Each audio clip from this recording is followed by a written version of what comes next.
വിജയമ്മ. എൻ്റെ സ്വന്തം സ്ഥലം പെരുമ്പട്ടി. എന്നെ കല്യാണം കഴിച്ചുകൊണ്ട് വന്നതാണ് ഇവിടെ അനിൽത്താനത്തെ. എന്നെ കല്യാണം കഴിച്ചുകൊണ്ട് 1982 കല്യാണം കഴിച്ചുകൊണ്ട് വരുമ്പോൾ എൻ്റെ ഭർത്താവ് ഇവിടുത്തെ പണിക്കാരനായിരുന്നു. 25 വർഷം ഞാൻ ആ പുള്ളിയായിട്ട് ജീവിച്ച് കഴിഞ്ഞ് പുള്ളി ഇവിടെ 25 വർഷം പുള്ളി ഇവിടെ പണിതു. അത് കഴിഞ്ഞ് പുള്ളിക്ക് അറ്റാക്ക് വന്ന് മരിച്ചു പോയി.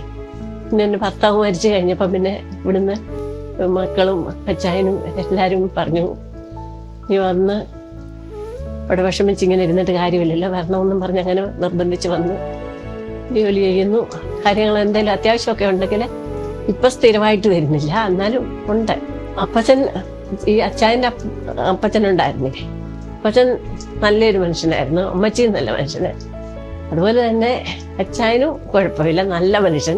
ഞാൻ പറയുമ്പോൾ അച്ചായനും മനസ്സിനകത്ത് കാപട്യവും കപടതയൊന്നും ഇല്ലാത്ത ശുദ്ധ ഹൃദയൻ എന്ന് പറയാം, അങ്ങനത്തെ ഒരു മനുഷ്യൻ. എൻ്റെ പേര് ബൈജു എന്നാണ്. എൻ്റെ സ്വദേശം കുട്ടനാടുള്ള കുന്നംകരി എന്ന് പറയുന്ന പ്രദേശമാണ്, ആലപ്പുഴ ജില്ലയിലുള്ള. എൻ്റെ പ്രൊഫഷൻ എന്ന് പറയുന്നത് ഞാനൊരു ഡ്രൈവറാണ്. 30 വർഷക്കാലമായിട്ട് വണ്ടി ഓടിക്കുന്ന ഒരാളാണ് ഞാൻ.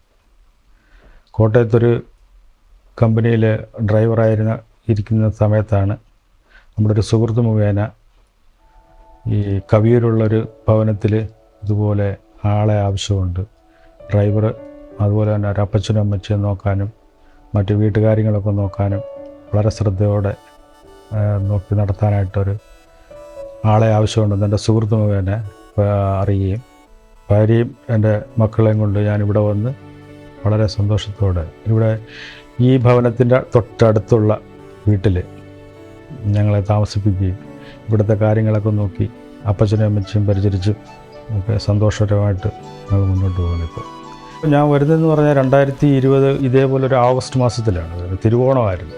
അന്ന് സന്ധ്യയായപ്പോഴാണ് ഞങ്ങൾ കുടുംബമായിട്ട് ഒന്നിച്ച് എൻ്റെ വീട്ടു സാധനങ്ങളൊക്കെ ആയിട്ടാണ് അന്ന് ഇവിടേക്ക് താമസം മാറി വന്നത്. ഇവിടെ വരുമ്പോൾ മക്കളെല്ലാവരും ദൂരെയാണ്, അപ്പനും അമ്മയും ഉള്ളൂ. അവരെ പരിചരിക്കുക എന്നുള്ളതാണ് എൻ്റെ മെയിനായിട്ടുള്ള കാര്യം. പിന്നെ പറമ്പിലെ കാര്യങ്ങളും വീട്ടിലെ മറ്റു സാധനങ്ങളും, അല്ലെങ്കിൽ ഇത് പോവുക, അപ്പച്ചനും അമ്മച്ചിക്കും വയ്യായ്മയിൽ എന്തെങ്കിലും വരുമ്പോൾ ആശുപത്രി കൊണ്ടുപോവുക, ഇങ്ങനെയുള്ള കാര്യങ്ങളൊക്കെയാണ് എൻ്റെ മെയിനായിട്ടുള്ള ജോലി. എൻ്റെ പേര് ശോഭ മാത്യു എന്നാണ്. എൻ്റെ വീട് വേങ്ങലാണ്. ഞങ്ങൾ എൻ്റെ സ്വദേശത്ത് തന്നെ ഞങ്ങൾ വാടകയ്ക്ക് താമസിക്കുമായിരുന്നു. അപ്പോൾ ബൈശാൻ ഇല്ല, കോട്ടയത്താണ് വർക്ക് ചെയ്തുകൊണ്ടിരുന്നത്. അപ്പോൾ ബൈശാൻ്റെ ഞങ്ങൾ അവിടെ താമസിച്ചപ്പോൾ ഇതുപോലെ ബൈശാൻ്റെ ഒരു ഫ്രണ്ട് മുഖാന്തരം ഞങ്ങളിവിടെ വരുന്നത്. ഞങ്ങളുടെ വാടകയ്ക്കാണ്. പിന്നെ വെള്ളപ്പൊക്കത്തിൻ്റെ ബുദ്ധിമുട്ടുണ്ടായിരുന്നു. അപ്പോൾ ഇങ്ങനെ എനിക്ക് ഇഷ്ടമാണ് പ്രായമുള്ള മാതാപിതാക്കളെ. എനിക്കും വല്യപ്പച്ചനും വല്യമ്മച്ചിയും ഉണ്ടായിരുന്നു. അവർക്ക് നല്ല പ്രായമുള്ളവരാണ്. 107 വയസ്സുണ്ടായിരുന്നു എൻ്റെ വല്യപ്പൻ, അമ്മയ്ക്കും അതുപോലെ തന്നെ. അപ്പം പിന്നെ മൂത്ത മോന് ഒരാൾ ക്യാൻസർ വന്നാണ് മരിച്ചത്. അപ്പം അവനെ പരിചരിക്കുകയും എടുക്കുകയൊക്കെ ചെയ്ത്. പിന്നെ വല്യപ്പനും വല്യമ്മയും ഉണ്ടായിരുന്നു. അപ്പം എനിക്ക് ഒത്തിരി ഇഷ്ടമായിരുന്നു പ്രായമുള്ളവരെ. അപ്പം ഞാൻ ബൈശാണ്ട് പറഞ്ഞു നമുക്കിവിടെ പോകാം. അങ്ങനെയാണ് ഞങ്ങളിവിടെ വരുന്നത്. ആദ്യം ഞാനാണ് ഇവിടെ ഫുഡും കാര്യങ്ങളൊക്കെ വെച്ചുകൊണ്ടിരുന്നതും. അമ്മച്ചി അപ്പച്ചനെ നോക്കിയപ്പോൾ ഞങ്ങളെ ഉള്ളായിരുന്നു ഇവിടെ. അപ്പം അങ്ങനെയായി. പിന്നെ ഇപ്പം അമ്മച്ചിക്ക് ഇപ്പോൾ തീർത്ത് വയ്യ, ഓർമ്മക്കുറവ്, അങ്ങനെയൊക്കെ പ്രശ്നമായപ്പം സ്ഥിരം കൂടെ ഒരാൾ വേണം. അപ്പോഴാണ് എൻ്റെ ചേച്ചിയെ കൂടെ ഇവിടെ ആക്കിയത്.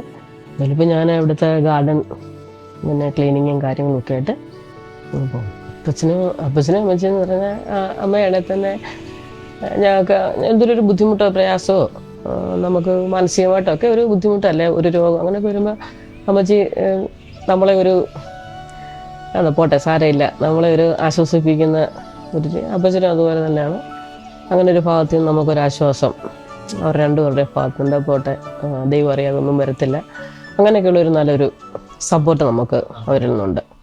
എൻ്റെ വീട് ചാത്തങ്കരയാണ്, നെടുമ്പറമാണ്. നെടുമ്പറത്തു നിന്ന് എൻ്റെ പേര് വത്സലയാണ്.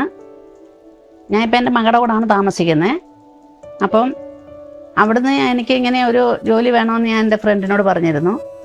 ആ ഫ്രണ്ട് മുഖാന്തരമാണ് ഞാനിവിടെ വരുന്നത്. ഇവിടെ ഈ ഇവരുടെ ഇടവക പള്ളിയുടെ കപ്പ്യാർ മുഖാന്തരമാണ് ഞാനിവിടെ വരുന്നത്. അപ്പം ആ കപ്പ്യാർ ബിജോയെ വിളിച്ച് സംസാരിച്ച്, ബിജോ എന്നെ ഇവിടെ വിളിച്ച് സംസാരിച്ച് ഞങ്ങളിവിടെ വരുമ്പം ഇവിടുത്തെ മോൾ ഇവിടെ ഉണ്ട്. ആ മോൾക്ക് കാണണമെന്ന് പറഞ്ഞുകൊണ്ട് ഞങ്ങളിവിടെ വന്നു സംസാരിച്ചു. സംസാരിച്ച് പോയതിന് ശേഷമാണ് പിന്നെ ഞാൻ ഡിസംബർ 16-ാം തീയതി ഞാനിവിടെ വരുന്നത്. ഞാനിപ്പോൾ ഇവിടെ വന്നിട്ട് ഈ 1.5 വർഷക്കാലമായി. ഈ 1.5 വർഷക്കാലത്തിനോടകം അപ്പച്ചൻ്റെയും അമ്മച്ചിയുടെയും കാര്യങ്ങൾ നോക്കണം. അമ്മച്ചിയുടെ കാര്യമാണ് കൂടുതൽ. അമ്മച്ചിയെ കെയർ ചെയ്യണമെന്നുള്ളതാണ്. അമ്മച്ചിക്ക് മരുന്ന് കൊടുക്കണം, അമ്മച്ചിക്ക് എന്താ ബുദ്ധിമുട്ടെന്ന് വെച്ചാൽ അത് ചെയ്യണം. അപ്പം അതൊക്കെയാണ് വേണ്ടതെന്ന് പറഞ്ഞിരുന്നത്. ഇപ്പം ഞാൻ അവർക്ക് ഫുഡ് ഉണ്ടാക്കി കൊടുക്കുന്നത് അപ്പം രാവിലെ കാപ്പി കൊടുക്കുന്നു, ഉച്ചയ്ക്ക് ഭക്ഷണം കൊടുക്കും, വൈകിട്ട് ചായ കൊടുക്കും. വൈകിട്ട് 4 മണിക്ക് അമ്മ കുളിപ്പിക്കും ഞാൻ. അതിനുശേഷം വൈകിട്ട് ഞങ്ങൾ ഭക്ഷണമൊക്കെ കഴിഞ്ഞ് ഞങ്ങൾ കിടക്കും. പിന്നെ അപ്പച്ചൻ ആദ്യം വന്ന സമയത്ത് അപ്പച്ചനും അമ്മച്ചിയും മോളും ഉണ്ടായിരുന്നല്ലോ. ഞാനിവിടെ വന്ന് കയറി അന്നേരമേ ഈ അപ്പച്ചൻ നല്ലൊരു തമാശക്കാരനായിരുന്നു. തമാശ പറയുകയും ഞങ്ങൾ ഒരുപാട് ചിരിച്ച് സന്തോഷിച്ചാണ് ഞങ്ങൾ ഇവിടുന്ന് പോകുന്നത്. അപ്പം ഞാൻ പറഞ്ഞു, എനിക്കിഷ്ടപ്പെട്ടു, അപ്പച്ചനെ അമ്മച്ചയും എനിക്കിഷ്ടപ്പെട്ടു. അങ്ങനെയാണ് ഞാനിവിടെ വരുന്നത്. ഞാൻ വന്നിട്ടിപ്പോൾ 1.5 വർഷക്കാലമായി.